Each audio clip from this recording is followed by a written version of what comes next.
আমরা জনগণের জন্য রাজনীতি করি।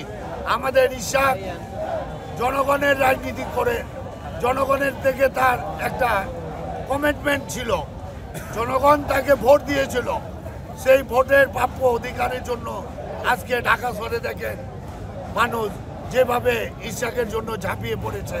সামনে আরও দেখবেন আমরা ঢাকা সিটি কর্পোরেশনের অধিকার ইশাকে তাকে এই গভর্নমেন্টকে বলবো তার ন্যায্য অধিকার তাকে, তার সম্মান তাকে দেওয়া হোক। নির্বাচন কমিশনারও গেজেট পাস করেছে, তাই ইঞ্জিনিয়ার ইশাককে যে কোর্ট থেকে রায় দিয়েছে সেই রায়ের আলো বাস্তবায়ন করার জন্য এবং ইঞ্জিনিয়ার ইশাককে আমরা ঢাকা দক্ষিণ সিটি কর্পোরেশনের মেয়রের জন্য আমরা দীর্ঘদিন আন্দোলন করে আছি। সেই আন্দোলনের আজকে আমাদের 7 দিন। আমরা ঢাকা সিটি কর্পোরেশনের সাবেক মেয়র, বীর মুক্তিযোদ্ধা, আমাদের ঢাকা সিটির নয়নের মণি সাদেক হোসেন খোকার উত্তরসূরি হলো ইঞ্জিনিয়ার ইশাক। ইঞ্জিনিয়ার ইশাককে ঢাকা শহরের মানুষ বিপুল ভোটে পাস করেছিল। তৎকালীন সরকার ইঞ্জিনিয়ার ইশাককে তার নির্বাচিত ফলাফল ঘোষণা না করে তাদের দলীয় মেয়র তারা বসেছিল। তাই আমাদের ইঞ্জিনিয়ার ইশাক আন্দোলন আপনার কোর্টের মাধ্যমে, মামলার মাধ্যমে দীর্ঘ প্রক্রিয়ায় মামলার থেকে তিনি রায় পায়। সেই রায় কোর্ট তাকে ইঞ্জিনিয়ার ইশাককে মেয়র ঘোষণা করেছে এবং নির্বাচন কমিশনারও তাকে মেয়র ঘোষণা করে আপনার গেজেট প্রকাশ করেছে।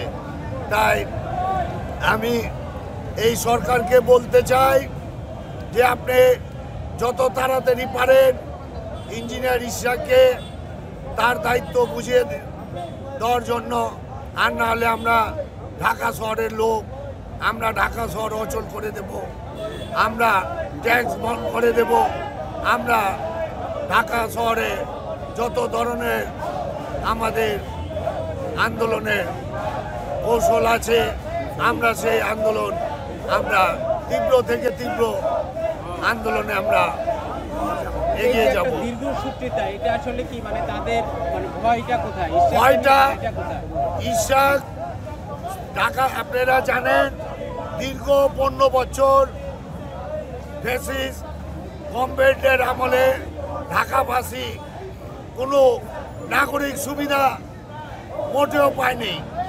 ওই ধারাবাহিক অনুসারে এই গভর্নমেন্ট ও তার প্রশাসক দিয়ে তাদের তো কোনো জনগণের থেকে তাদের কোনো জবাবদিহি নেই।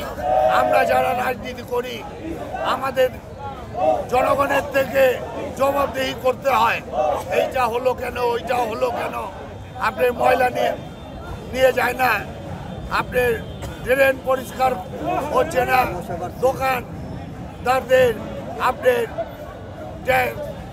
সিটি কর্পোরেশনের যে আপনার এই একটা ট্যাক্স আছে সেই ট্যাক্সও তারা দ্বিগুণ করে রেখেছে। এবং দেখেন একটা মানুষ মারা গেলে আজিমপুর কবরস্থানে তাকে 3,500 টাকা দিতে হয় সেই মরা মানুষের জন্য। যার নেই উনি এই টাকাটা কোথা থেকে পড়বো?